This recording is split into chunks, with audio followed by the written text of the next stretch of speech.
Katrine og Alfreds tomater er tomater med udsøgt smag. Vores sorter er nøje udvalgt. For at få den bedste smag frem, får tomaterne lov til at modne helt på planten, og de ankommer friske i butikken. Katrine og Alfreds tomater bliver i modsætning til de fleste andre tomater på markedet plukket røde og solmodne. Derfor undgår vi maskinsortering. Vi lægger de håndplukkede røde tomater direkte i bakken. Det skåner tomaterne for stød og skrammer, og det forlænger holdbarheden. Vi tager maksimal hensyn til miljøet, når vi dyrker Katrine og Alfreds tomater. Væksthusene opvarmes af solen og ved genbrug af spildvarme fra elproduktion. Vi bekæmper skadedyr biologisk med anvendelse af nyttedyr. Og humlebier bestøver tomatblomsterne på naturens egen måde.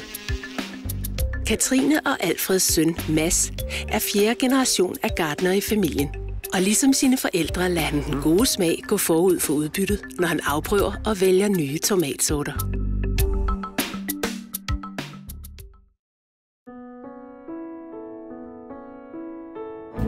Prøv Katrine og Alfreds specialiteter. Ketchup, pesto og tomatsuppe baseret på friske danske tomater fra Katrine og Alfred. Kogt ned og koncentreret. Kun de rene råvarer. Se efter dem i kolonial eller frugt og grønt.